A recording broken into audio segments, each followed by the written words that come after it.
Hey everyone! Today we're diving into one of the world's most ancient civilizations, the Indus Valley Civilization. This was an incredible society that thrived in the northern part of the Indian subcontinent, starting way back around 7000 BCE and continuing until about 600 BCE. Now, you might hear it called the Indus Valley Civilization because it was centered around the Indus River, but it's also sometimes known as the Indus Sarasvati Civilization or the Harappan Civilization. The names actually come from the Sarasvati River, which is mentioned in old Vedic texts and ran alongside the Indus, and from Harappa, one of its major ancient cities discovered in modern times. What's really fascinating is that, even though we've found ruins and artifacts, the actual name these people used for themselves is unknown. They had their own writing system. We call it the Indus script or Harappan script. But here's the catch. No one's figured out how to read it yet. So the names we use now are really just modern labels. As a result, we don't know a lot of exact details about their history, beliefs, or even what led to the civilization's rise and fall. However, archaeologists have put together a likely timeline based on what they've uncovered. To give you a rough idea of their timeline, it started with what's called the pre-Harappan period, around 7000 to 5500 BCE, leading to the early Harappan period, the time of initial growth and development. The civilization really hit its peak during the mature Harappan phase, between 2800 and 1900 BCE, where cities like Harappa and Mohenjo-daro were booming.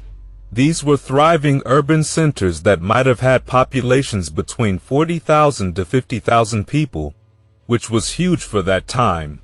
And in total, this civilization stretched across an impressive 900 miles, with settlements found as far as modern-day Afghanistan, near Nepal, and around Delhi, to name a few places. But, as with all great civilizations, decline set in. Between 1900 and 1500 BCE, something caused this society to gradually fade.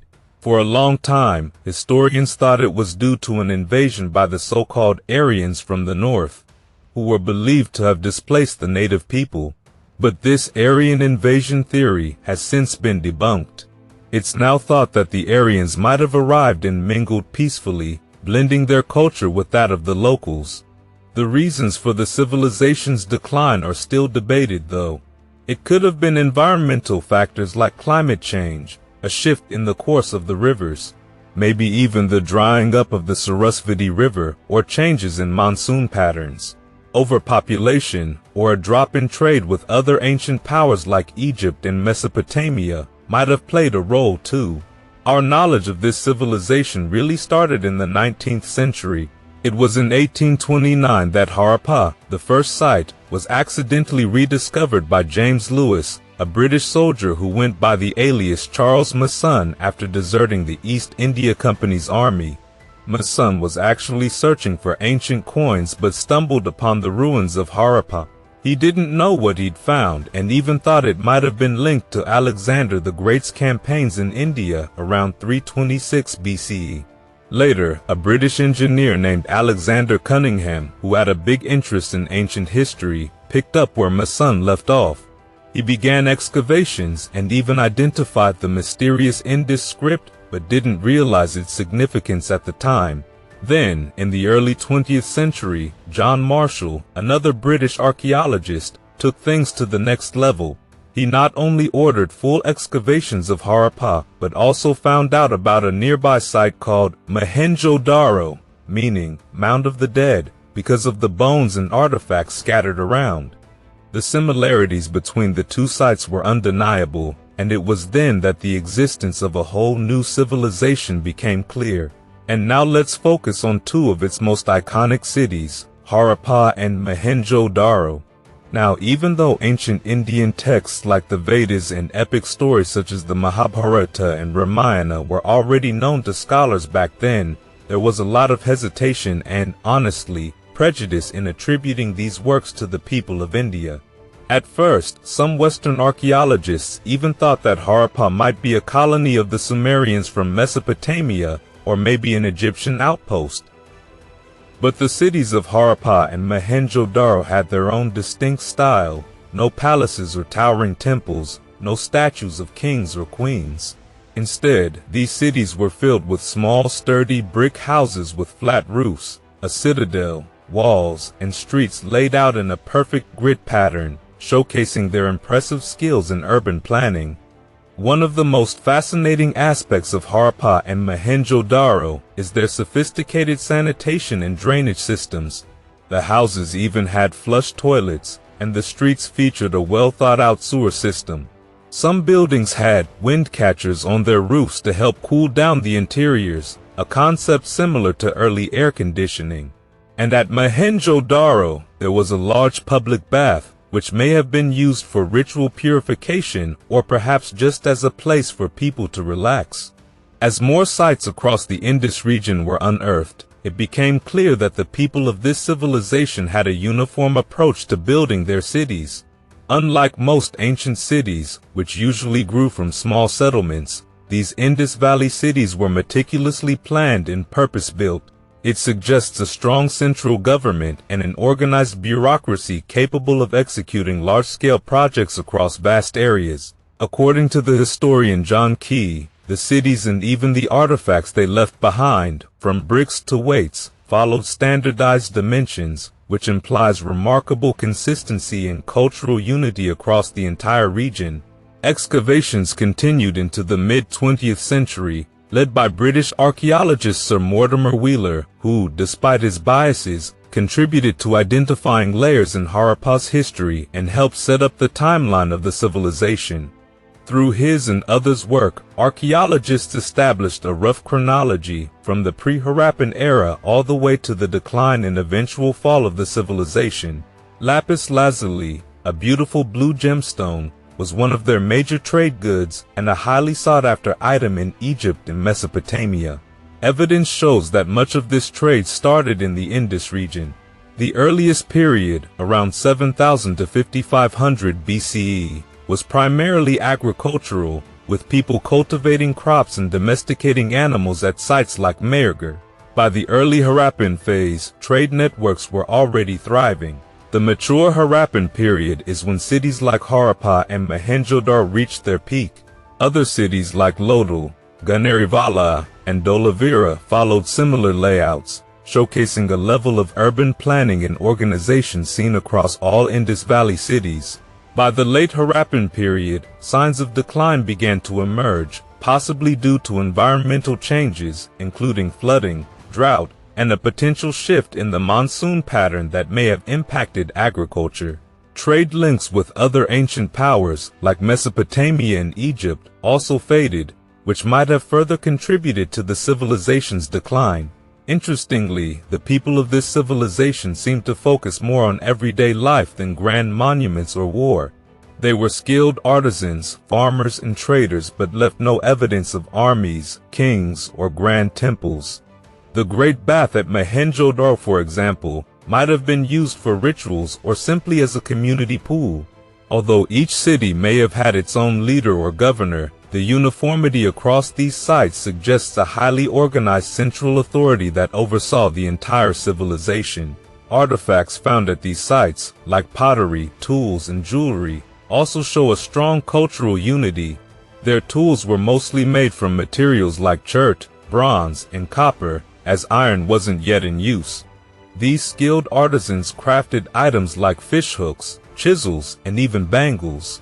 Among the thousands of artifacts, archaeologists found small soapstone seals, possibly used for personal identification and trade, similar to the cylinder seals used in Mesopotamia. These seals often feature animals, and one design, a unicorn-like figure, appears on many of them, along with symbols from the undeciphered Indus script. One of the most famous artifacts is a bronze statuette known as the Dancing Girl, discovered in Mohenjo-daro. Standing just 4 inches tall, she's captured mid-pose with a hand on her hip and an expression full of attitude, as if she's in a moment of self-assured pride.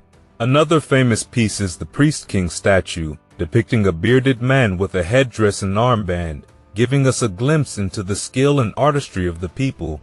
While we may never fully understand the meaning behind these artifacts or the symbols on the seals, they hint at a society rich in culture, art, and perhaps even spiritual beliefs centered around fertility and nature. These artifacts are more than just remnants of a lost civilization. They tell us about a world that was ahead of its time in many ways, a world still revealing its secrets as archaeologists continue to unearth new discoveries. And now, just as the symbols and seals of the Indus Valley remain a bit of a mystery, so does the reason for the civilization's decline. Between around 1900 and 1500 BCE, the major cities of the Indus Valley were gradually abandoned. People seem to have moved south, and several theories have been suggested to explain this shift, but none give a complete answer. One theory points to the drying up of the Gagar-Hakra River, often linked to the Sarasvati River mentioned in the Vedic texts. This drying up would have left communities without crucial water resources. Another theory suggests massive floods that left sites like Mohenjo-daro covered in silt. There's also speculation about a disruption in trade since, at this same time, both Egypt and Mesopotamia were dealing with their own issues, which could have reduced demand for goods from the Indus Valley. Now, here's where the story gets controversial. In the early 20th century, some scholars proposed a theory that would dominate for years, the Aryan invasion theory. Instead of accepting that the Indus Valley people might have faced natural and economic challenges, early scholars latched onto the idea of an invasion by a supposed superior race of light-skinned Aryans. Western scholars had been translating ancient Indian texts for a while, and through this process, some developed the idea that India had been civilized by this migrating Aryan group. It all started in the late 1700s with Sir William Jones, who noticed how similar Sanskrit was to European languages. Jones theorized there had to be a common origin, which he called Proto-Indo-European. But later scholars took this a step further, suggesting that these Aryans were a powerful race from the north who had spread their language, culture, and civilization to the regions they conquered, including India. This theory got further distorted by Joseph Arthur de Gobineau, a French writer with elitist ideas, who promoted the idea that lighter-skinned races were naturally dominant.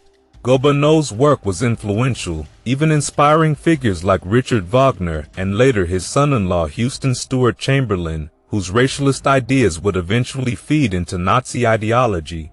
Although the German scholar Max Muller, who is often credited with the theory, repeatedly clarified that Aryan was a linguistic term, not an ethnic one, the racial bias already ran deep.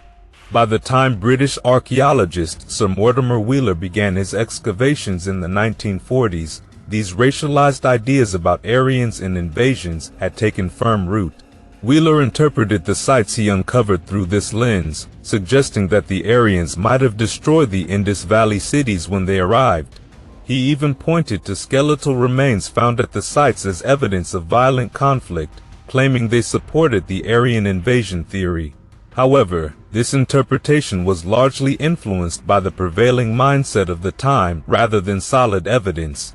By the 1960s, though, the Aryan invasion theory began losing ground thanks to the work of archaeologists like George Dales, who re-examined Wheeler's findings and found no actual proof of violent conquest. The skeletons Wheeler referenced didn't show signs of battle wounds, and the cities themselves showed no signs of large-scale destruction from an invasion. And while the idea of Aryan invaders sweeping down from the north was popular, there was no evidence of a large invading force. Instead, it now seems more likely that any Indo-Iranian migrations into India were peaceful, with new groups gradually merging into local societies. As excavation and research continue, new discoveries have increasingly highlighted the impressive technological, cultural, and organizational accomplishments of the Indus Valley Civilization.